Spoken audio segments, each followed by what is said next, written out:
This episode of Diary of a Wrestling Fan is dedicated to the memory of actor Tiny Lister, best known to wrestling fans as Zeus.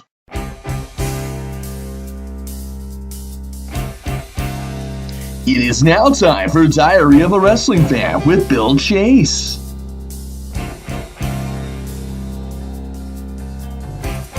And now, here he is, the man who may not be able to move like Jagger, but he air guitars like Richards, Bill Chase!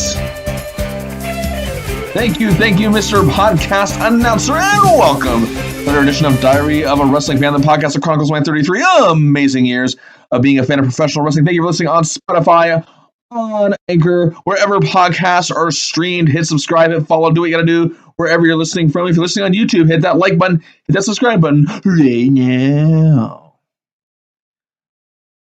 All right, well, we got a night, a great podcast ahead of the night where Chris Jericho truly became immortal.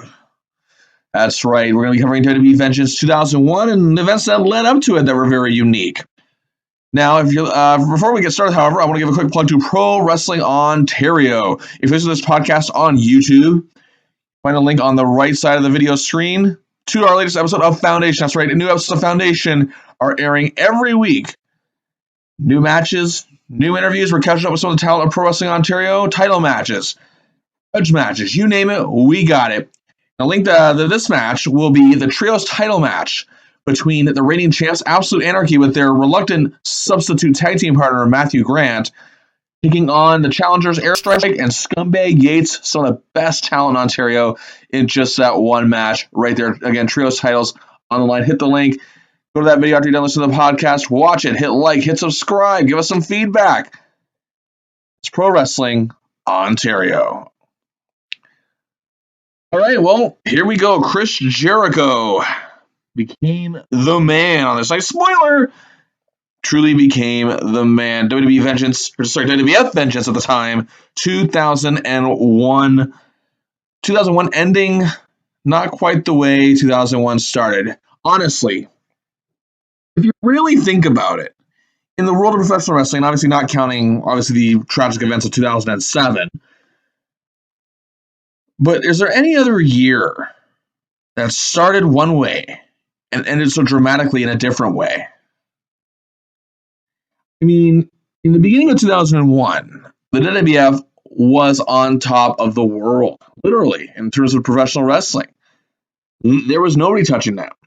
And I'm not saying that just because WCW was, wheezing at that point, but at the same time, the Royal Rumble, No Way Out, and of course WrestleMania X7 drew insane monster numbers. WrestleMania X7 drawing over 1 million buys.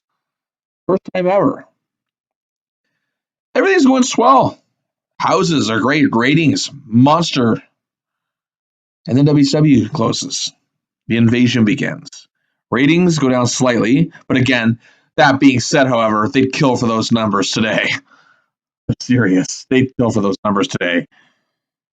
And I can honestly see why some people would agree with my opinion on the fact that the end of the year and the beginning, just a dramatic 180 in some ways. In terms of talent's still there, but all that had happened. They went from being, I guess you could say, white hot to simply hot, which is still not bad. At the same time, though, there was a significant difference, and we all noticed it. Now, I've talked a bit about the invasion in the past on previous podcasts. I talk about the upcoming impending angles that could be part of it. My King of the Ring 2001 podcast, also in the archives, and I talk a lot about it actually because it was right smack dab in it when I went to Toronto to check out Raw and SmackDown in September 2001. Also in the archives, check that out. It's one of my most listened to episodes, so it was actually one of my favorites to do as well. And well, I was still liking what was going on more than what I wasn't. I was 18 years old back then, and I was spoiled as a wrestling fan for so many years at this point, with the Monday Night Wars, with both products doing so well, with wrestling being just as white hot as it was. I think I got spoiled. And in hindsight, yeah, there are some things that aren't great, but that's just wrestling. Not everything's going to be a winner. Some things are not going to catch on, but some things are. That brings us to the end of the Invasion angle. Now, I went to that Raw and SmackDown. I went to those Raw and SmackDown shows in September 2001. The Invasion angle ended in November at the Survivor Series. Big payoff elimination match. The show did really well. Drew a solid buy rate. I think it even drew higher than the previous year. So the Invasion did have its high points. Like, there's nothing about the Invasion too that it's an unpopular viewpoint. It wasn't as bad as some people say it is, in the sense that there was still some good stuff going on during the Invasion. The Invasion itself, yes, left a lot to be desired, but again, there's a lot of circumstances that led to that. So there's not much point in going over it. There were still some great matches on television. Stone Cold Steve Austin and Kurt Angle, despite some segments like the kiddie pool one, which I talk about on that podcast from Toronto in 2001. That's where it happened. More often they had some bangers of some matches. They had a great match at SummerSlam, a really good match at Unforgiven, that triple threat with RVD and No Mercy, and even the match they had on Raw where Austin won the title back. There's some chemistry between Austin and Angle, and some people say that it's too bad they couldn't have had proper. They did feud during the Attitude Era, nothing to the point where they would during the Invasion. And people say it's a shame they couldn't. I'm like, no, well, kind of, but at the same time, it was still good. Really, what's to complain about? Yes, like I said, a couple segments were kind of, but come on, that milk truck segment's priceless. I don't care what anyone says. No one saw that coming. I was laughing my ass off for days after that. And to me, it actually helped make Angle all the more popular. And then they turned him again. But anyway, I'm getting to that. So, some great stuff with Jericho and The Rock. I thought they were unbelievable. They had some amazing chemistry. And again, they teased feuds in the past. They had a mini one when Jericho came in the company. But again, they didn't fully explore it. But that's another thing people say. What could have been if these two feuds in the Attitude Era? It was a great story of Jericho and The Rock both being very popular with fans. Obviously, The Rock a little more. So Jericho wasn't far behind, despite what people might debate. Okay, yes, I know that may sound a little ridiculous, but Rock had mainstream popularity for sure. But in terms of popularity among the core wrestling audience, Jericho was up there. If you watch their match at No Mercy, Jericho has a lot of fans behind him. And it might depend on the market too, wherever they're working. That being said, however, The Rock may have been more popular mainstream-wise, but in terms of audiences, Jericho had it. He had something there. That's what I mean by he wasn't far behind. And I would even go as far to say that just behind The Rock, Jericho was one of the top babyfaces. Angle, it's not refuting Kurt Angle's babyface run either. It worked for the time that it took place. It worked. People got behind him. But I think Jericho just had a little something extra. To me, during the Invasion, Rock, Jericho, Angle, all did great. Austin did well in his role, despite how ridiculous it might have been at some times. Yeah, he got the what thing over. I'll never forgive him for that. But I can't dispute it. I think that's what maybe kind of made people like Austin again, because he wasn't getting universally booed towards the Survivor Series. People were into some of the things he was doing. So anyway, the whole Invasion angle ends at Survivor Series, winner take all elimination match. Kurt Angle had turned heel a few weeks prior, and all along was a mole, helped Rock pin Austin, and Rock was last man standing. So then the next night on Raw, big things happened. Now, Paul Heyman had been doing a great job in terms of commentary with JR since substituting for Jerry the King Lawler in late February of 2001. Well, Heyman came in March, Lawler left in late February. Heyman had done a great job. So great, in fact, that even when they took him off TV for a few weeks in the summer, they brought him back because he was that good. They only took him off TV because he was part of the ECW invasion aspect of the angle. But having him on commentary and having that banter with JR, when him and JR got into it, that's the thing. When Michael Cole was screaming at the top of his lungs to Matt Striker or Josh Matthews or the King, It was overbearing. It was obnoxious. Like they're talking about like when Cole turned in like 2010 and into 2011 and that. It was just overbearing, obnoxious. It took away from what was going on. When Heyman and JR would get into it, it would still be in the context of what was going on. And it wouldn't be as obnoxious or overbearing. It would calm down real quick. They knew when to turn it up. They knew when to turn it down. I loved JR and Heyman together in this time. Anyway, so as per, Vince McMahon winning the whole war, I guess you could say, he fired Heyman, misleading him to thinking that he had gotten away with it because that's what Heyman was bragging about when he went to the commentary table. But Vince then publicly fired him. Heyman's dragged away kicking and screaming. Lawler comes out to a huge reaction. This was return. And that was it. It's like, wow, okay, so it's almost like everything's like back to status quo again. And of course, at the end of the night, though, I wasn't ready for what would take place. Now, the rumors of Lawler coming back actually had been going around for about a couple of weeks at this point. They were just waiting till the end of the invasion, I guess. So Heyman could complete his role at that time. We wouldn't see Heyman on TV again until March of 2002 when he debuted with Brock Lesnar. Returned with Brock's debut. Heyman, of course, was alongside of him the night after WrestleMania X8. Now, at the end of the show, now the whole thing was, now they're going to turn Angle, they're going to keep Angle the heel despite supposedly being labeled the conquering hero. Because they felt that maybe turning Austin heel was a mistake. Do I think it was a mistake, Stone Cold turning heel? In some ways, yes. It still led to some entertaining stuff. And sadly, I think it led him to the trajectory that would later end up in his walkout. I'm not saying it directly led to it, obviously not, but it definitely, if you really look back in hindsight, you can see that was definitely the beginning stages of perhaps his unhappiness with the company. But at the same time, Austin owns up to the fact that he wanted to go heel, which I thought was weird because he was still getting great reactions at the time. He was still putting asses in seats. He was still always in the top-rated segments on Raw or SmackDown, which were both drawing great ratings. So I guess they felt that maybe he needed to be a face again, and this whole thing I guess they just wanted to see the invasion through and him stay a face. I think it would have been great if they had him turn back and say he made a mistake, and fight alongside the WWF. Maybe that would have been great. So that's just me playing, fantasy. We've all played fantasy booker once or twice. So at the end of the night, Vince is just going to reward Angle with the title, which fans going to shit on because it is kind of a heelish thing. So at least it was the desired reaction was there.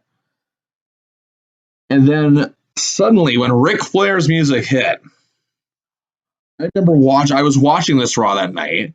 I think it's going to be similar. Austin's going to stun Angle, he's going to stun Vince. That's all I thought was going to happen, and go face again. Ric Flair's music hit. I'm like, what the hell? Flair had not been seen on WWF television since January of '93. So almost 9 years. He comes out, gets a great reaction, obviously. And he had not been seen on TV in general since WCW shut down in March of 2001, that same year. And he made the big reveal, which I thought was amazing, that when Shane and Stephanie, of course, they were part of the invasion leading WCW and ECW, they sold their shares to a consortium. The consortium was Ric Flair, meaning him and Vince were partners. Vince's expression in this segment still cracked me up. This is what I love about Vince McMahon, his facial expressions. I say, in terms of just crazy, zany, heelish face reactions, the only second are Regal. In this era, anyway. In all time, you can probably have a debate, but I still say Vince probably be top 5. His reaction, he was just great. He's just mortified, completely mortified. He's got to be partners with Flair. And then, of course, Austin comes out, does his thing, takes the title belt, cheers Flair with a beer. Austin's a face again. Now, here's the thing. People say Austin's face turn was just too convoluted, should not have happened that quick, blah, blah, blah, rushed. Here's the thing. He's Steve Austin. Fans are only going to boo him for so long. That's what I felt about this heel turn to begin with. Fans are only going to boo him for so long. They're already going to cheer him again with the what thing. going along with it. And that one thing, I'm sorry, it was a complete comedic babyface thing to do. And it's not as if he had trouble winning these fans back. Like, they were cheering him like he had never been a heel after a few weeks. That's just it. Am I saying his reactions were the same as they were in, they were in late 2001, they were in, say, the middle of 1998? No. But at the same time, though, were Hogan's reactions in 91 or 92 the same as they were in 86 or 87? Doubt it. Because that was the peak. But if people are still willing to pay to see somebody and are still willing to watch them on television and not change the channel, then what's the harm? Now, look, I'm not saying I necessarily disagree that they couldn't have done something a little more with Austin's gradual face turn. Maybe done like a big angle to lead to it, maybe to even the next WrestleMania. Okay, but at the same time, though, like I said, if the fans are reacting a certain way at this time, Vince, people always, go on about saying about how Vince doesn't listen to the fans, and maybe they're right. I don't know. But back then, Vince wasn't big on resisting fans. Now, you could argue RVD, which I'll get to in a minute, could be the case of that. Being so, like, Vince just objected to what the fans want. I think he was reluctant on RVD, but I don't think RVD was completely buried at all yet at this point. Some say we should have struck while the iron was hot. Well, maybe. But at the same time, RVD was still very much a salvageable draw at this point. And I felt that way too. And another thing is that when I look back on this era, myself being a fan, when I watched the Raw that night after Survivor Series, like I said, I didn't hate. Again, RVD was one thing I loved about the Invasion. Everything he was doing was awesome. But it's like, okay, well, for some fans, and even I remember talking to my buddies John and Jeff about this, and Tom, and we all got together. Not long after this episode of Raw aired, and John hated the Invasion. I remember. And I said, I guess it's just like one big, I quoted something I read somewhere. I'm like, somebody said it's like one big nightmare. And this Raw, Lawler's back, Austin's a face again, and now Ric Flair's here. It's like we woke up from this nightmare that was the botched Invasion angle. Again, to reiterate, I don't think it was necessarily botched. I just think I don't know, just something was missing, obviously. Yeah, Sting, Goldberg, Luger, like, well, perhaps. But again, there were many circumstances on either side of the argument that made the Invasion. We hoped it wouldn't be. So I'm thinking, okay, well, let's just see what they do going forward. Now, we knew Triple H was coming back too. Now, at this time, the WWF was airing the series of they called WWF Desire. These vignettes, or not vignettes, just these videos, compilations put together of superstars in the company and stuff like that. And they were really well done. They're mostly done this tune of My Sacrifice by Creed. And boy, people didn't hate Creed already. They hated them after hearing that song so many times. But to be for the record, I'm actually a Creed fan. I saw them in concert not long after this.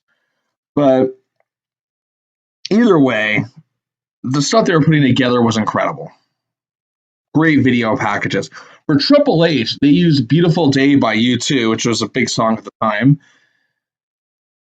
And it worked. It really hyped us up for his return. Of course, for the two of you listening that don't know, he had torn his quad earlier that year.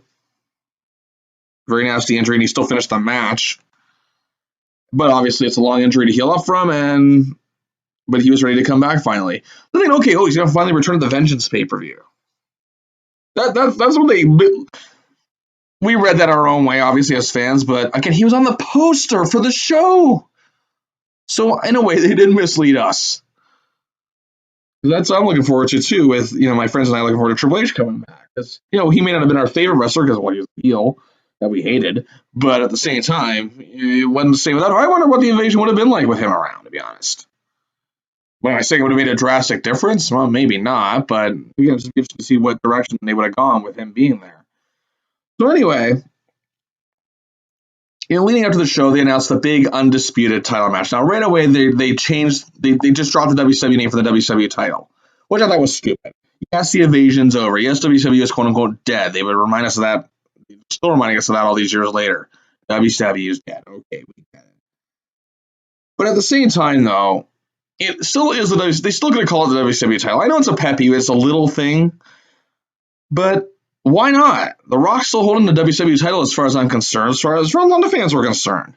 I mean, you're going to be unifying them anyway. What was the harm of calling it the WCW title for another 3 weeks? The show was literally 3 weeks after Survivor Series. And that's another thing, too. They tried to make it sound historic. They did. To JR's credit, they tried to hype it up to make this seem like a historic event, the unifying of titles finally happening. But here's the thing. It's happening on one of the least important pay-per-views of the year. December, even when WWF was hot in the Attitude Era, December traditionally did not draw a high number for pay-per-view. Armageddon shows did not draw very high. That was just even going back years. The In Your Houses in December did not draw at all, really, in some ways. Some of them hold records for the least bought pay-per-views they did for many years. So December traditionally is not a good month for pay-per-view for WWF. I think, to be honest, in some years, especially like you think in 97, 98, or even 96, people were saving their money for Starrcade. So, yeah, because 96, 97, 98 Starrcades did really well. Especially 97, obviously, but that's what I mean. Some fans are saving their money for the Starrcades, maybe, because, again, that was WWE's Wrestlemania. But at the end of the day, even the years following, December was never a strong month in terms of pay-per-view. That was one thing. I'm thinking this should be like, even the Rumble would have been fine for this, I thought. Even the Rumble. Because the Rumble's still a huge show. It begins the road to WrestleMania. Again, I'm being over analytical. And I said this to John and Jeff when I were hanging out at the Tom's. John, Jeff, and Tom and I were hanging out at Tom's. And we're talking about it, and Tom agreed. Now, Tom had been a wrestling fan shorter than all of us. He had not been a wrestling fan that long at all. Maybe just over a year and a half. But he saw, because he understood the history of the NWA, WCW, and all that. Obviously, he understood the history of the WWF title in many ways. At the same time, he felt that it was kind of being trivialized, which I don't want to say that. It's just, it didn't seem as important as it should have been, in my opinion. The whole unification aspect. Now, the star power was obviously where it had to be for this whole thing. The concept was 2 matches for each individual title. The winners of each match and those title holders meet in the final. It would be Chris Jericho and The Rock and Kurt Angle, and Chris Jericho and The Rock for the WCW title. I'm still calling it that. And Kurt Angle and Steve Austin for the WWF title, which, again, from a story standpoint, made perfect sense. Those were in terms of the invasion, those were the 2 hottest main event level feuds. So why not? At least that made perfect sense to me. Well, who cares? I mean, I guess I'm interested to see. I thought for sure we were going to see Austin and The Rock in the finals, the big WrestleMania X7 rematch. Because a lot had gone unresolved. They'd obviously interacted. They've obviously been in the same ring since, but they hadn't had a true one-on-one match other than coming again. It was down to the 2 of them at Survivor Series, but still, this is like, that was like for like building up for Hogan and Andre, like back in '87. Yeah, they were in the ring, but it wasn't one-on-one. It's a little different, obviously, because in Hulk and Andre's case, there were other people around them, but still, the point is we want a good one-on-one championship match. That's what fans will pay to see. Love the teaser. Now we want to see these 2 face each other. And it would make perfect sense again. But again, that's me, my 18-year-old short-sightedness as a fan.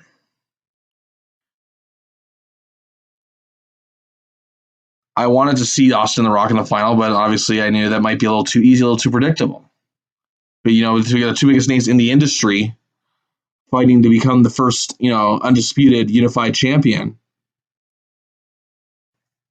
Why not? Leading up to the show, I'm thinking, there are things that are going pretty well, pretty funny. Like the Vince McMahon Kiss My Ass Club stuff was great. The Undertaker turning heel was kind of out of nowhere, I thought, but Being an Undertaker loyalist, I'd cheer him no matter what. He introduced you with RVD, which I thought was really cool. Like, oh, these two could have an interesting match. But I remember the smart marks online at this time for The Undertaker. They were just burying him. Washed up, he doesn't job, he doesn't do this, he doesn't do that. I obviously know that the recent documentary on The Undertaker, on the WWE Network, by the way, it paints him in a light that maybe smart marks were ignorant to me. To me, I never went that route. I always loved him. I said, no, the reason why he wins all the time is because he's the man. I remember saying that more than once. I think Tom tried to, my buddy Tom, tried to say to me, well, he never does lose. I mean, they never job him. I'm like, because he's the man, that's why. I would actually say it with conviction. I wasn't even joking. I'm like, you don't always job the man. Hindsight, that's actually pretty comedic. I'm not going to lie, but. So, the day of the show, okay, so here's another thing too. So I'm supposed to have, I think Tom couldn't make it for whatever reason. I think something to do with school. He had a big project due or something. But John and Jeff were going to. Oh wait, no, sorry. I think it was just Jeff, and I think. Oh, sorry, no. John was away at school. Yeah, I think it was just Jeff that was supposed to come, and someone else. I can't remember who. But they were supposed to come down and watch the pay-per-view with me at my place. I don't remember what I did. I think I just got into a dispute with my mother. I know I probably did something. I just can't remember what. But I wasn't allowed to watch the pay-per-view that night. And Mom, if you're listening, I'm sorry, but I still did. I waited until you and Dad went to bed. And I figure I'll just skip my morning classes. Again, sorry. So I waited until they went to bed. I snuck downstairs. I watched the pay-per-view. And off and running we weren't. So this is the end of WCW's legacy. Let's face it. Once David Arquette held that title, there was no, I guess, bringing it back. But still. I remember the show began. I'm sitting there, and Vince comes out and cuts this 10-minute promo, which I don't even really remember all that much about. I remember Flair just finally told him, like, shut up. Like, thank God, can we get on with the show, please? Like, this still bugs me to this day. I'm sorry. The opening 10-minute, 20-minute promos on a pay-per-view bug the shit out of me. That's what they don't bug me on Raw or SmackDown, but they bug me here. I'm like, that's not what I paid for. Can we please move along? So the opening match was Scotty 2 Hotty and Albert, a.k.a. Tensai, a.k.a. A-Train, a.k.a. Prince Albert, a.k.a. Awesome Trainer at the Performance Center, taking on another makeshift team that didn't last very long, what I recall, Test and Christian. Test had actually a really good story going on at this point. So underrated. I think they could have done so much with it. This was always like, poor guy who just got shortchanged. He won the Immunity Battle Royal. Now, he had joined the Alliance due to his friendship with Shane McMahon. He joined the Alliance, and at Survivor Series, of course, champions, regardless of who the winner of the winner-take-all match is going to be, the champions, regardless of what side they're on, since they're champions, can stay. He had a unification match for the Intercontinental and U.S. title against Edge. Great match, by the way.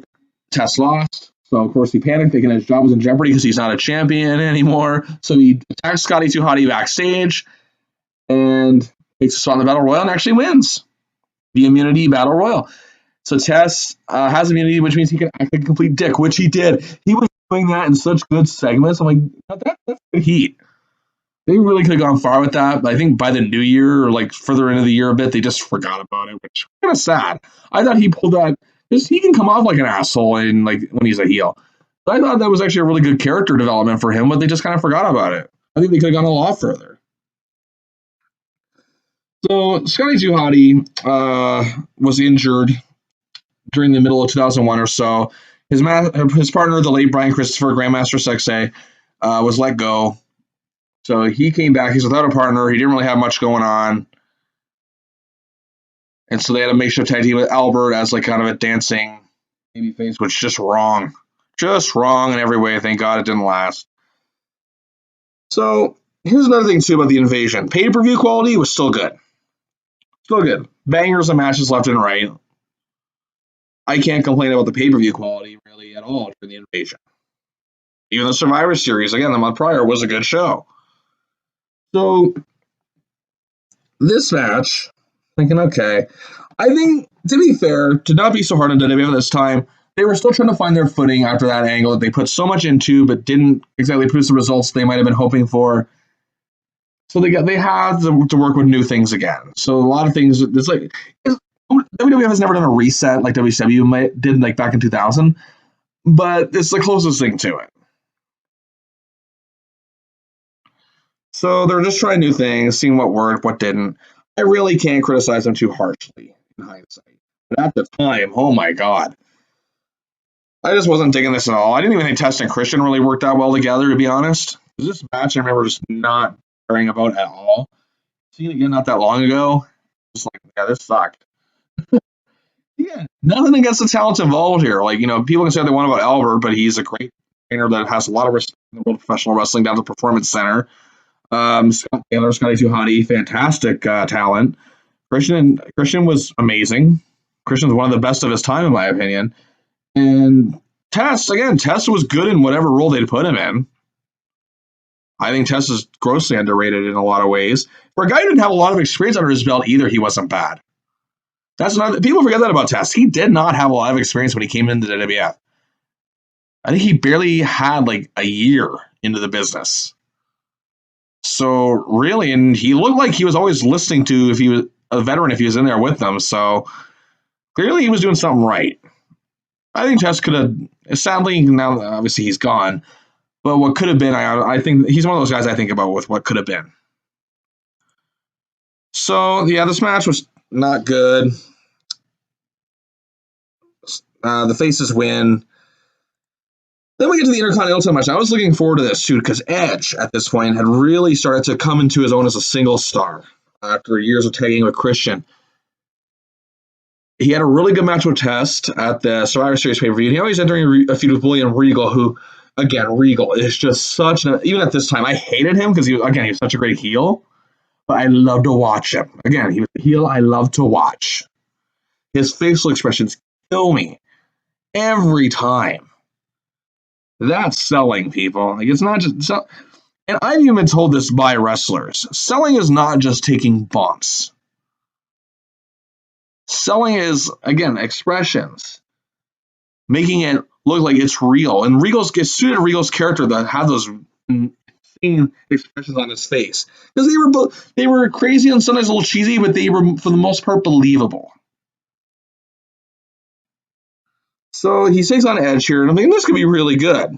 This could be really, really good. Edge was defending the Intercontinental. Now Regal was just starting the power of the punch deal at this point. He just started using brass knuckles in recent weeks. He had just kissed Vince McMahon's bottom backside. Okay, and even again, that's what I say about Regal selling.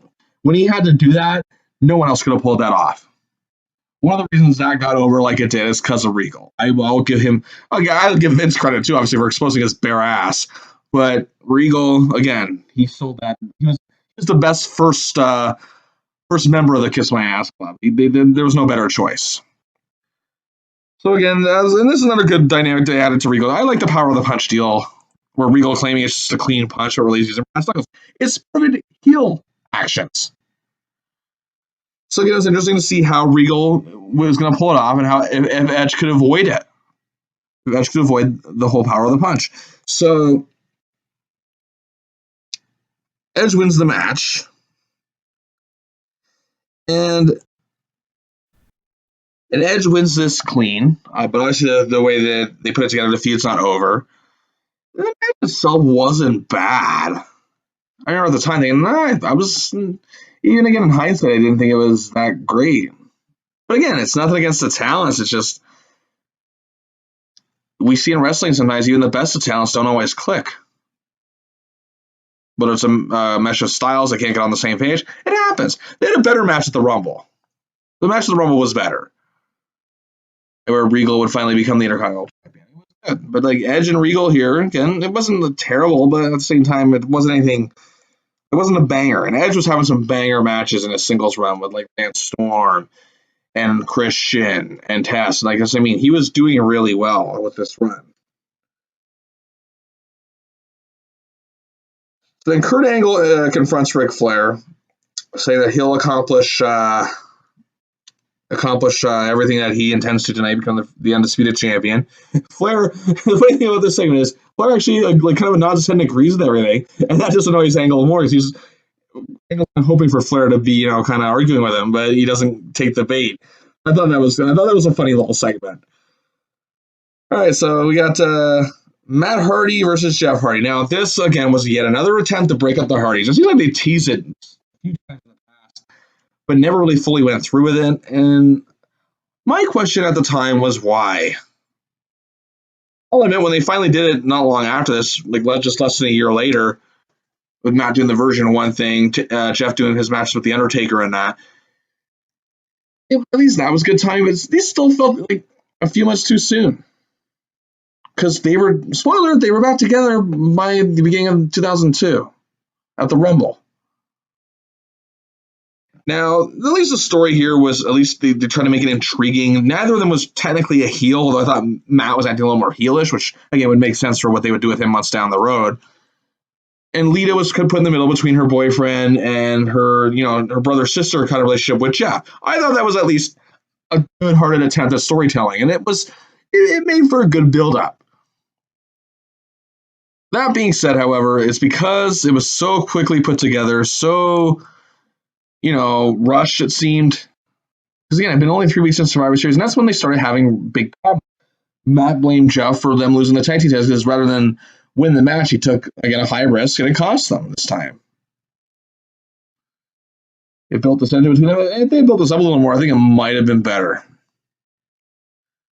Anyway, this match is just, again, 2 amazing talents. Nothing clicking. Lita, as the ref, at least added something to the story, but nothing, again, was just clicking here match-wise. The finish, Jeff swantons him, but Matt had his foot in the ropes. Lita didn't see it, or did she? That's the attention they're building up. But let's see, at least I like the storytelling here, at least. So I was still intrigued. I wasn't bored by this, but at the same time, I wasn't blown away by it either. So like this kind of stuff, but I'm wondering where they go from here now. Basically, the Undertaker beat the piss out of all of them, including Lita, and they were off TV until the Rumble. They came back, they were together, like nothing happened. Okay then.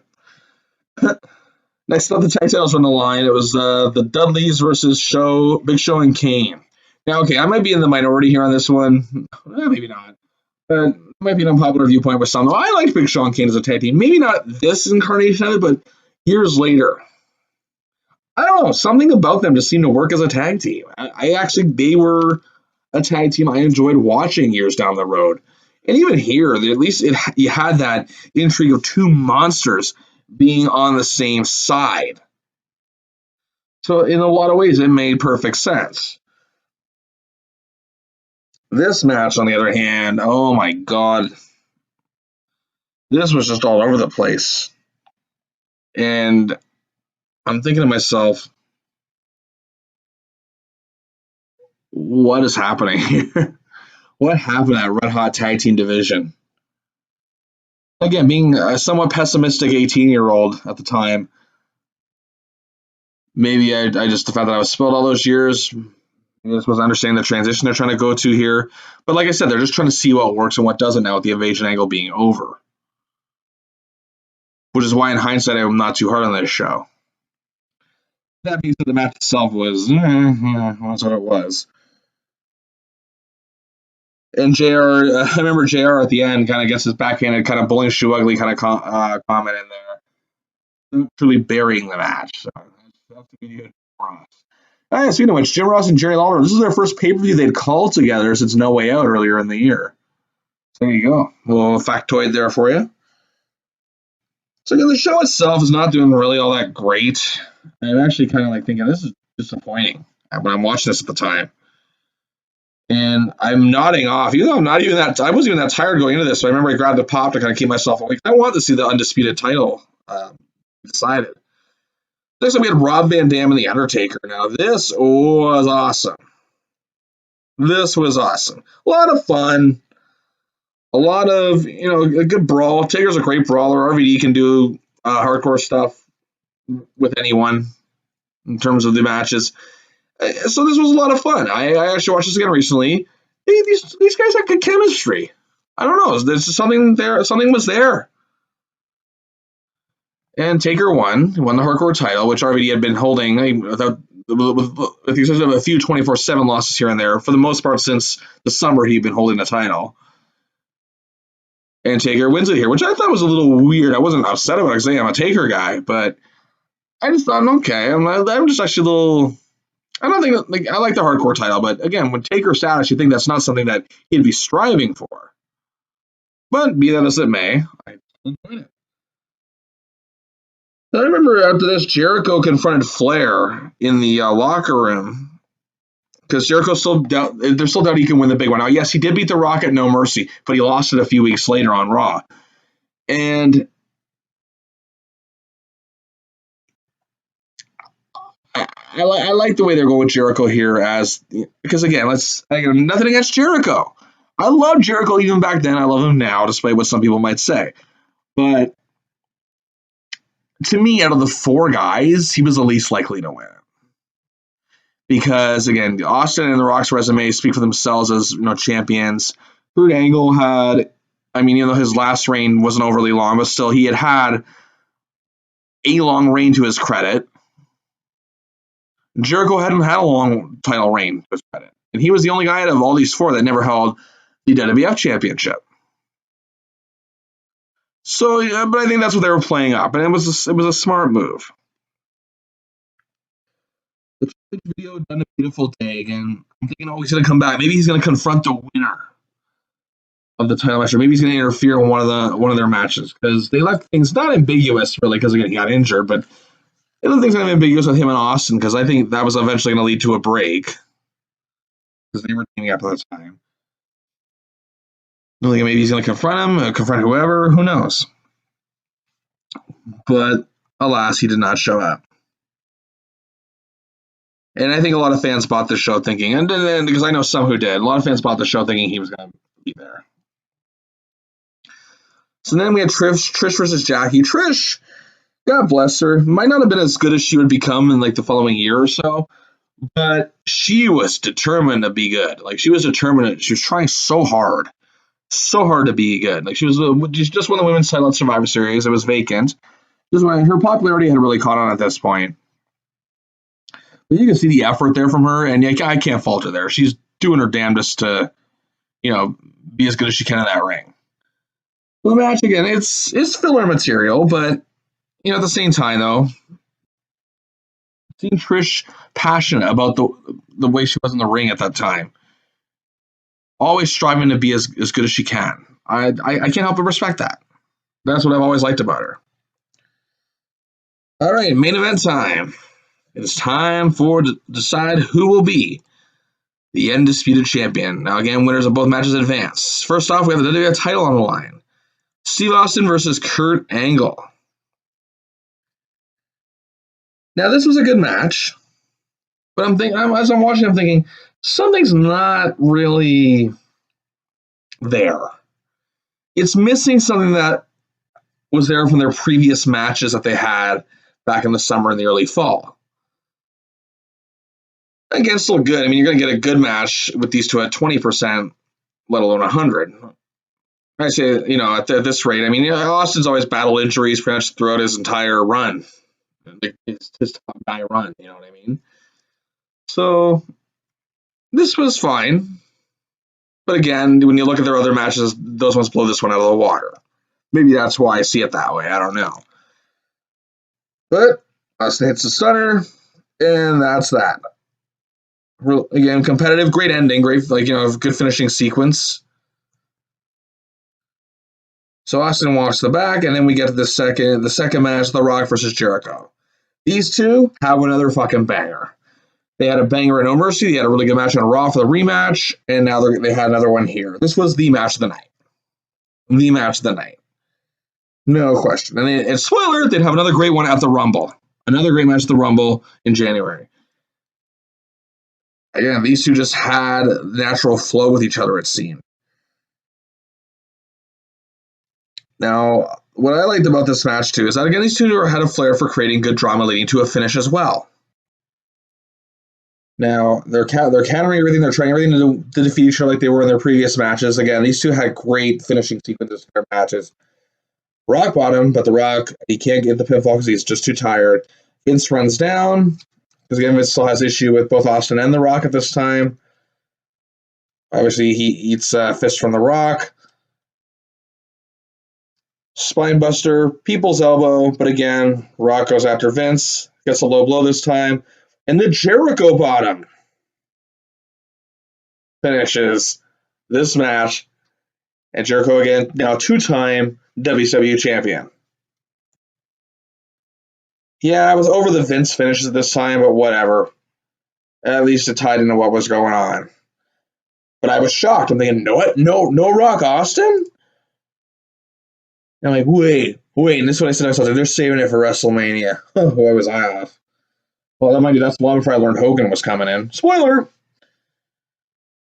So, it's going to be Jericho and Austin. Jericho has no time to celebrate. Jericho's totally pissed off about that. And we're right underway with this other match. Now, again, these two would have a better match, I'd say, at No Way Out in February. But keep in mind, they just both worked hard in their previous matches. So, and Jericho literally just finished one. Austin hadn't had that long of a rest either, to think about it. And I find the crowd, because again, he just had two big main event matches, they're getting burnt out here. They're reacting to some big stuff. Like even when Jericho hit the walls, they react like that's what I mean. Jericho, he's a heel now at this point. Had fans, just turned heel. Before this, but he had fans. He had fans. It was clear of that. Again, some big stuff Austin would do, going for stunners or whatever. Again, this stuff was really good. So we get to the finish, and again, I don't mind a McMahon finish for one match. Now, I hate to be that guy that's nitpicky for finishes, but at the same time, though, I'm over Vince at this point. I like the Mr. McMahon character. I like the fact that there were times where Vince knew when to come back and when to stay away. He was usually good at that. But there were times he wasn't. Just as a fan, I just didn't want to see him sometimes. So anyway, now Austin comes back, and I remember the ending of this match now. After making the ropes, Austin comes back, but the ref gets bumped. Jericho gets a low blow, gives a Jera stunner. I know, that's lame. Whatever. Vince brings out Nick Patrick, which I thought was actually a nice touch. People know Nick Patrick's an evil bastard as a referee. Because again, a lot of these fans still know his time with the NWO. And during his time in the Invasion angle, he was crooked as well on the WCW side. But Flair comes out, punks out Patrick, and then Vince then punks out Flair. Austin chases Vince around, punks him out. Thesz press, and the walls of Austin. That one sounds a little better. Jericho's tapping, no referee, but Booker T runs in, nails Austin with the title. Jericho unifies the title. The crowd seems shocked more than anything. Again, I'm shocked. I'm watching this. I'm like, wow! Holy poop on a stick, Jericho fucking won. I wasn't sad because, again, I love Jericho, but I was shocked. I couldn't believe they made him the champion. I was happy. I'm like, wow, no shit. They're actually, wow. They're going with Jericho. I said, great. I just couldn't believe it.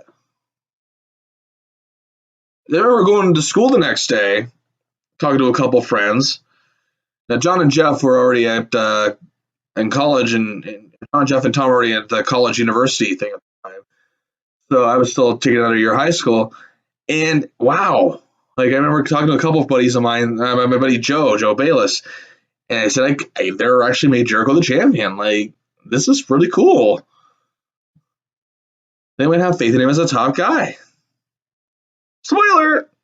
They didn't. Nah, just kidding. Just kidding. Just kidding. Now look. Okay, I'll say this about Jericho's title reign. It's not. It's only remembered being so bad because the Triple H build up and whatnot. Okay, that was shit. I'm not gonna lie. I hated that. I still hate it. No, not because I think the Triple H and the shovel thing. I just thought it was just bad. Plain and simple. Whether he had anything to do with it or not, it was just bad. Jericho was treated like a bitch in that whole story. Jericho, however, the first couple months, I thought he was a good chicken shit heel champion who always would take the easy way out to keep it. Again, that's what heels do. That's what people were complaining about. Jericho's not getting clean wins on Austin and The Rock. Why would he? Triple H never really did. I think the only time Triple H got a clean pin on either of them was Austin at the 3 Stages of Hell match. So, logically, Jericho's going to be an asshat. He's going to just take a shortcut. Maybe there was some of the endings that might have been overbooked. Okay, whatever. But I don't think it really hurt him all that much. I mean, obviously, what the bill was to get to Triple H, I don't even argue with that. Triple H getting the title at WrestleMania as part of his comeback was the end game. I don't mind that. I just felt they could have found a better way to get there and found a better issue with him and Jericho. We didn't. I'm sorry. Stephanie McMahon can be a really good heel, but at this point, I'm already over her. I'm like, oh, enough already. And if she was a background figure in this whole thing, that would have been fine too. But even in hindsight, and again, I'm not saying I could have done a better job, but I know as a fan, I know what I like, I know what I don't like. I hated that. I absolutely fucking hated that. Otherwise, I don't think Jericho's reign was. I think that the only reason I've seen as bad was because of that. But really, if you erase that, which is almost impossible, because that's his reign is best. His reign is best remembered for two things: the win and the loss. Well, I shouldn't say that. The win and the Triple H story. That's it. Now, be that as it may, however, this was credibility for many years for Jericho. Why? Because he is the only one that can lay claim to beating those two guys in the same night. Yeah, he said it in promos for years, but it was true. He was, again, it's a big accomplishment. That's huge. That would have been like beating Hogan and Savage in the same night back in the 80s. That's how big that a deal that is. And always was something that kept that credibility to Jericho's name. Always. No matter how high or low on the card Jericho was, he always had that. And going forward with Jericho, people say he should have been a main event. He should have been a bigger main event star. Same time, though, did he really have that bad a run? Yeah, okay, some things were better than others. I'll grant you that. But he was always heavily featured on television. He was always in feuds that got a lot of time on TV, had some good pay. I thought that feud with Christian he had in 04 was very underrated when Trish turned heel. I thought that was good stuff. Chris Jericho is still a star today. I don't care what anyone says. He's still a star. Yeah, some people criticize his physique. These are coming from people whose workout is lifting up a spoonful of pudding while watching him and criticizing his weight. I'm not, again, Jericho's 50 years old and he's still hustling. So there you go. Maybe his physique might leave a lot to be desired, but again, I don't know his workout regimen. I don't know if there's injuries that maybe he's hiding, or he's had injuries in the past, obviously, that he had fast healed from. He's never been, and that's another thing about Jericho I respect. He's never taken a lot of time off. Yeah, I know. Okay, yes, there was that 2-year hiatus, but still, in terms of injury, in terms of when he's actually on the road with the company, he's never really taken much time off. He can work with just about anybody. He's just a consummate great performer, and he had a great run. Could it have been more? Maybe. But that could be a lot of guys that could have been more. Oh, for all we know, it could have been more with Cena. Again, that's the thing about wrestling. You never know. Oh, it's impossible for Cena to be a bigger star than he was. Was it? We'll never know. But rather than think about, and again, there's sometimes I think about what could have been in some regards. When I look back at some of my favorite wrestlers, and Jericho is one of them, he had something special, and he was always the highlight of programming, no matter what. Be it a feud with Christian, be it, the whole heel turn where he starts wearing the suits and talking like Anton Chigurh from No Country for Old Men. That was some amazing, brilliant stuff. I enjoyed the stuff with Punk. Jericho, again, has a lot to offer. And you know what? He'll have a lot to offer if he's 100 years old. I'm not saying he should be wrestling at 100, but I'm just saying he'll have a lot to offer the world of wrestling, even at that age. And that's the thing. We can criticize Jericho's title run. We can say it was underwhelming. But he'll always have that night where he beat the two biggest stars in the business. No matter how it was done, whatever. The fact of the matter is, he still went over two of the biggest stars in the business and overcame the odds to be the champion. And by odds, I mean the fact that he hasn't had the best relationship with Vince in some way. That's another story I'm going to wrap up with here. There's always that ongoing story I hear, whether Vince was doing it tongue-in-cheek, humor-wise, or he meant it, or he was half and half, who knows. But, goddamn, pal. Business is in their shits and we're putting the title on Jericho. See, to me, that's a terrible thing to say. It is. For a guy who works as hard as Jericho does, whether it's a joke or not, to me, that's terrible. That's just terrible. This could have been joking. I don't know, but I wasn't there. So, regardless, I think that's just terrible for someone's confidence when you're trying to make them the guy. And I can kind of see where maybe Jericho has an underlying resentment with Vince all these years. Well, but Vince made Jericho a star. Yes, he did. But maybe he didn't feel fully appreciated. I don't know. I'm not in Jericho's brain. But that's kind of rotten. But regardless, amazing night that's remembered primarily for Jericho becoming the man. And that match with The Rock was a banger. So, with that in mind, next week, that's going to just about do this for us. Though the next week, though, I've been doing a lot of WWF/WWE lately. So you know what? We're going to go back to WCW. I'm going to go back to when I was just 10 years old. Starrcade '93. Ric Flair versus Vader. The WCW Championship. Vader, the champ at the time. Flair putting his career on the line. That's kind of a spoiler already. But again, how many times has he retired? That being said, however, this match wasn't even the initial main event for Starrcade. It wasn't what they had gone with. It was an audible, and one hell of an audible it was. So that's next week. Until then, you want to follow me on social media, BillChase33, both on Twitter and on Instagram. For those of you who follow me on Twitter, when I make hilarious political posts making fun of things and whatnot, just because I may disagree with your viewpoint on a political sense doesn't mean I think you're a bad person at all. Doesn't even mean I dislike you. We have differing views. It's okay. It's okay. But at the times I'm going to make jokes about certain things that are happening in the world because, let's face it, with the 2020, it's almost tragically comedic in some ways. No, I don't think all the deaths that have happened this past year are comedic at all. But I'm just saying 2020 itself is like a dark comedy in some ways. I don't know. Hard to explain. That might be a whole separate podcast for another day. Also, that being said, want to add me to Facebook? Go right ahead. Bill Chase.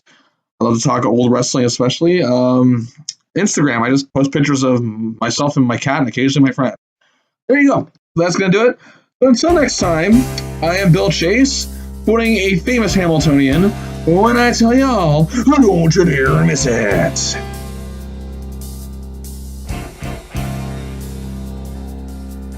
Thank you for listening to Diary of a Wrestling Fan, Bill Chase.